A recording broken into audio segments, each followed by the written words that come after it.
Vida em Foco de hoje traz na entrevista o tema reencarnação. Acompanhe o quadro e veja os relatos e evidências históricas sobre o assunto.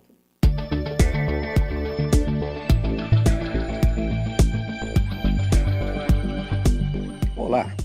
A partir de agora você acompanha o nosso quadro de entrevistas. Para você que nos assiste pela primeira vez, as nossas boas-vindas. E a você que já nos acompanha há algum tempo, o registro da nossa profunda gratidão pelo seu apoio e pelo seu carinho. Conosco, hoje, mais uma vez, a presença sempre querida de Carlos Augusto de São José. Carlos Augusto de São José, que na minha opinião é o cidadão espírita que mais conhece espiritismo no Paraná. Servidor público federal, aposentado como pró-reitor de Administração e Finanças da Universidade de Brasília. Espírita há mais de 45 anos, quase 50, seu Carlos. Quase um terço da história do espiritismo. Isso mesmo. O tema de hoje, reencarnação.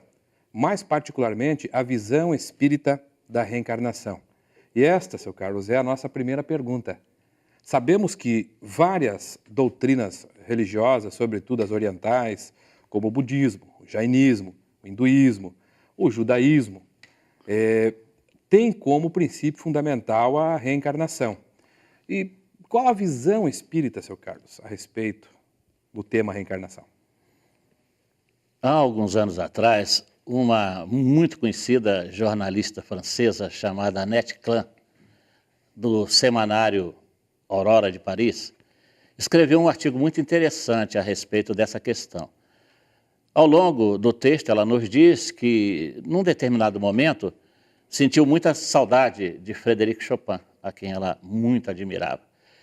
E deu aquela vontade impulsiva de ir ao cemitério do Père Lachaise para prestar uma simples homenagem ao grande compositor polonês. E ela foi. E ela, então, vai estendendo o assunto, dizendo que ficou um tanto quanto entristecida, porque no túmulo de Chopin não havia sequer um cravo fanado ou uma rosa murcha. Contrariamente, quando ela passou diante do mausoléu de Allan Kardec, que nós chamamos de Dolmen Druídico, ela ficou impressionada com um volume imenso de flores e ficou sabendo que era o túmulo mais florido de todo o Père Lachaise, que é o maior cemitério mais conhecido de todo o mundo. Mas o que chamou a atenção dela foi exatamente o que estava no frontispício, em francês, que é nascer, morrer, renascer, nascer de novo, progredir incessantemente, esta é a lei. Então, essa, a rigor, em princípio, sinteticamente, é a nossa visão espírita da reencarnação. A gente nasce, vive, se experimenta, sai mais maduro pela morte, não completando as tarefas de aprendizagem, retorna para crescer mais ainda. Ou seja, a visão espírita da reencarnação é desse elo perdido entre as sombras da ignorância humana e da justiça de Deus. Muito bem. Então, seu Carlos, a reencarnação, pelo que a gente pode compreender, não é uma invenção, uma criação do espiritismo. De forma alguma. Como você já antecipou, quando a gente percursa, quando a gente vai, compulsa a história da religiosidade humana, nós vamos encontrar, tanto no mundo ocidental como no oriental, religiões, desde a mais remota antiguidade, que nos trazem a certeza da reencarnação.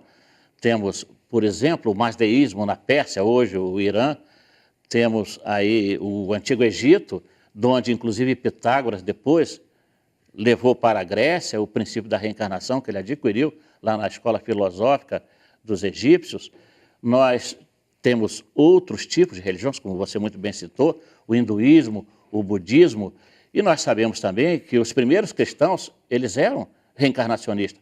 A prova maior disso está num dos grandes nomes da Igreja Católica, o grande filósofo Orígenes, que ao longo dos seus textos deixou muito claro, patenteou firmemente o princípio da reencarnação. E o senhor já encontrou alguma prova, alguma demonstração, alguma evidência da ideia da reencarnação, por exemplo, no livro, que é o livro base da doutrina judaica, que é o ensinamento, a Torá, o Antigo Testamento? Sim, sim. Estendendo, inclusive, para os demais livros, fora a Torá. No Antigo Testamento nós temos algumas passagens não muito objetivas, claramente, porque a época não comportava, mas que hoje percebe-se nitidamente que se trata da reencarnação.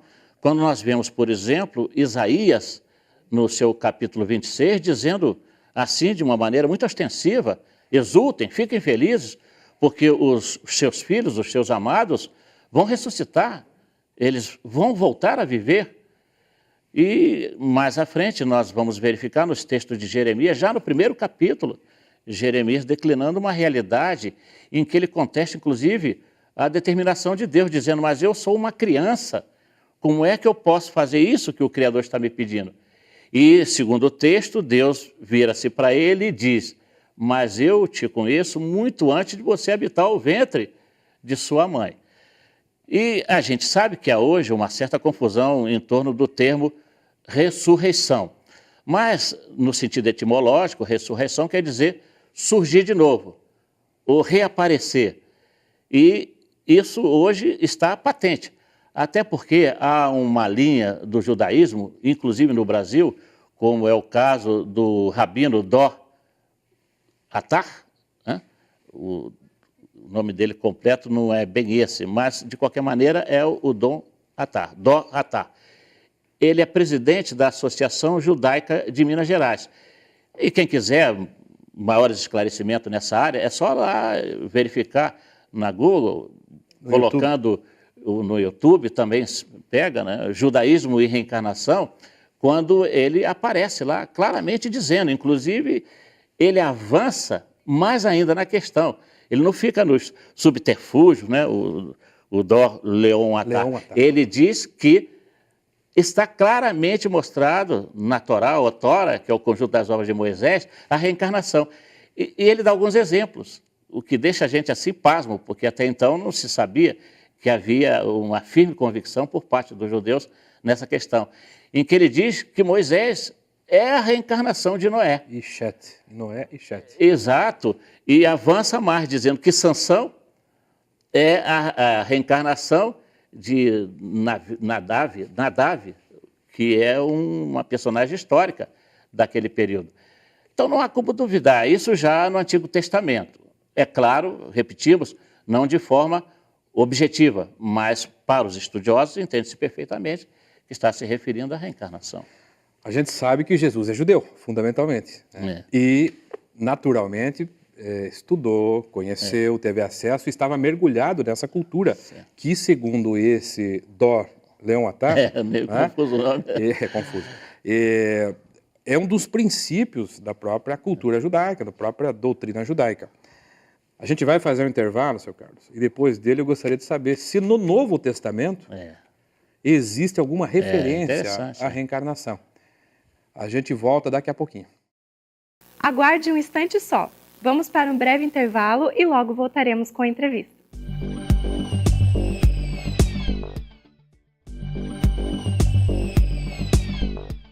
Voltamos.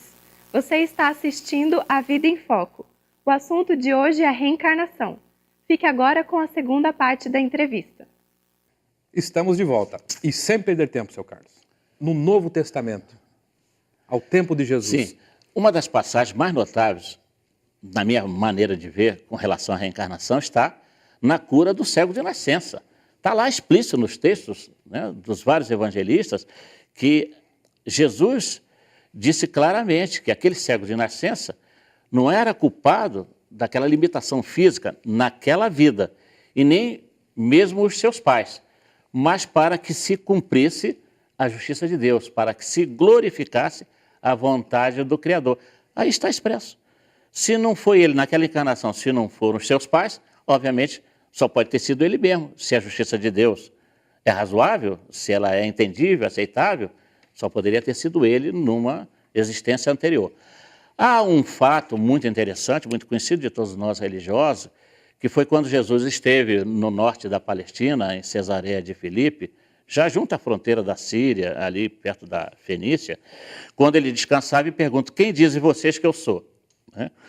E os apóstolos, os discípulos, se apressam em adivinhar. Uns dizem, Senhor, que você é o Malaquias, outros dizem que você é o Jeremias, alguns avançam dizendo talvez seja o Batista que estava por vir, né? A reencarnação de Elias.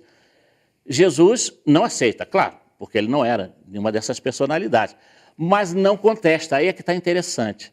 Por quê? Porque Jesus combateu todos os erros da religiosidade dominante daquele período. Quando alguém dizia alguma coisa que ele não concordava, ele retrucava e dava o ensinamento. Nisso Jesus não retrucou. E isso se confirma também quando eles procuram João Batista para perguntar a ele, você é o Elias que está por vir? Claro que João Batista diz que não, ele não tinha a consciência das suas vidas passadas. Mas ao perguntar a ele se ele era o Batista, é porque os judeus admitiam que ele poderia ser verdadeiramente Elias. E nós vamos vendo em outros aspectos a presença clara, demonstrada da reencarnação. Nós vemos Paulo na primeira epístola aos Coríntios, quando ele diz, com que corpos ressuscitam os nossos mortos no presente. Há traduções hoje que falam em ressuscitarão, quer dizer, já jogam para o futuro, mas o original do João Ferreira de Almeida diz claramente, com que corpos ressuscitam, dando uma ideia de presença, de atualidade. Ressuscitar aí seria retornar ao corpo físico. Nós avançamos no Apocalipse, no capítulo 13 propriamente, está lá escrito aquele que encarcera, aquele que prende, que escraviza, aquele que mata pela espada, consequentemente vai enfrentar as mesmas dificuldades. Vai morrer da maneira que matou, se encarcerou, vai ser encarcerado. Agora, para mim, e eu acho que para todos nós espíritos, a passagem mais importante é aquela do diálogo com Nicodemos. Quando ele, que era mestre em Israel, doutor dos judeus, um líder exponencial, não iria a Jesus para tratar de batismo, que era um assunto de total domínio dessas autoridades, até do populacho. Quando Nicodemos procurou a Jesus, ele queria que Jesus esclarecesse definitivamente os mistérios da ressurreição. Tanto é que ele diz assim, Senhor, se você não fosse o filho dileto de Deus, você não diria o que você diz e não faria o que você faz. Portanto, eu creio que você é o Filho de Deus, o enviado, o Messias.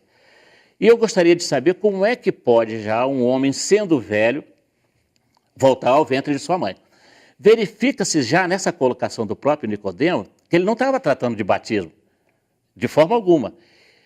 A curiosidade dele estava em entender como é que se dá o processo da reencarnação.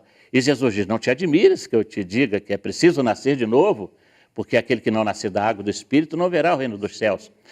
E Jesus avança ainda num outro aspecto nesse texto que passa um tanto quanto desconhecido. É quando ele diz que o Espírito é como o vento, que sopra onde quer, mas ninguém sabe de onde vem nem para onde vai. Só isso aí já quebra a espinha dorsal do dogma da unicidade das existências.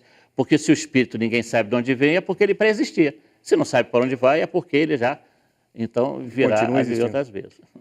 Então, Sr. Carlos, vimos assim que o judaísmo tem como princípio fundamental a reencarnação, o cristianismo nascente, que estava ligado, inclusive, à cultura judaica também, logo depois parece que houve uma interrupção, e o espiritismo resgata o princípio da reencarnação. Exatamente. Mas o mundo acadêmico avançou nesse sentido? Existe, do ponto de vista da ciência, alguma evidência, alguma demonstração? Com certeza. Inclusive, eu trouxe essa obra aqui para mostrar, né? A reencarnação baseada em fatos, do professor Dr. Carl Miller, que é um americano que vive na Suíça, e ele estudou profundamente a questão. Temos outras obras, como, por exemplo, mais recentemente, Imortalidade e Reencarnação, do físico Dr. Patrick Drouot, que se formou na Universidade de Colômbia, embora ele seja francês, que também traz informações notáveis a respeito da reencarnação. E, surpreendentemente, um padre, o François Brunet, escreveu Os Mortos Nos Falam. Ele aborda não só a reencarnação, mostrando claramente que ela é uma realidade inafastável, como ele diz que as comunicações com os mortos estão patentes em todos os textos bíblicos. Mas, nesse capítulo, a obra que eu considero mais importante, a melhor das contribuições, é do Dr. Ian Stevenson, que diretor do Departamento de Neurologia e Psiquiatria da Universidade de Virgínia. Ele passou 20 anos pesquisando, ele se licenciou, encontrou recurso com o Dr. Chester Carlson, que foi o criador do sistema Xerox, e percorreu vários países do mundo, e chegou à conclusão de que realmente a reencarnação é patente, é inquestionável, e nos deu essa obra, 20 casos sugestivos da reencarnação. Esse livro aí? Esse aqui é o Dr. Carl Miller, Do Ian Stevenson, 20 casos sugestivos. 20 casos sugestivos, que Ok, tem isso já aqui. na língua portuguesa. E na prática, onde estão as provas da reencarnação? É interessante. Nosso tempo é curto. Tá certo. Vou É te interessante, apertar. porque nós temos os gênios adultos. Aí pode ficar a discussão de fundamentação acadêmica. Mas o que mais prova, através de fatos, a reencarnação são os gênios precoces. Poucos sabem, mas, por exemplo, Pepita Riola foi um gênio da música. Ele levou à emoção os reis da Espanha, quando ele pegou o piano com grande dificuldade e entoou ali uma habanera galiciana, a marcha turca de Mozart, deixou todo mundo perplexo, com apenas 3 anos. Poucos sabem que Pasteur, aos 7 anos, já manipulava ácido. Paganini, aos 9, já dava show de violino. Ericsson, o grande engenheiro sueco, com 12 anos, já chefiava 600 homens no canal marítimo de Estocolmo, na área de mecânica. Vitor Hugo, com 13 anos, se tornou a crença sublime de Tolosa e arrebatou o prêmio de literatura, vencendo grandes nomes da época. Mais recentemente, nós temos o fenômeno da Chiane, que com 4 anos já pintava quadros maravilhosos, que hoje são vendidos por centenas de milhares de dólares. Ainda por cima é poeta. Temos também o Kim Yong, que ainda vive na Coreia do Sul, que deixou perplexo o Dr. Ken Ariyama, professor, doutor de tecnologia da Universidade de Tóquio, quando ele resolveu questões intrincadas de cálculo integral, levando o público ao delírio, aplaudiram ele de pé. Ok, seu Carlos. Para suas considerações finais, qual é a finalidade da reencarnação, então? Eu considero a reencarnação uma das maiores bênçãos de Deus. Por quê? Porque nos permite nascer para adquirir luz, renascer para quitar as nossas dívidas, enfim, para mostrar a justeza da grandiosidade desses mecanismos que regem o universo. Enfim, a justiça de Deus. Eu diria, sem medo de errar, que a reencarnação é essa chave bendita de ouro que abre e movimenta a porta dos mais intrincados enigmas humanos. Muito obrigado, seu Carlos, mais uma vez. E se você ficou com alguma dúvida, contato@avidaemfoco.com.br. Seguramente o seu Carlos Augusto vai ter muita satisfação e alegria em fazer contato com você e responder. Fique conosco.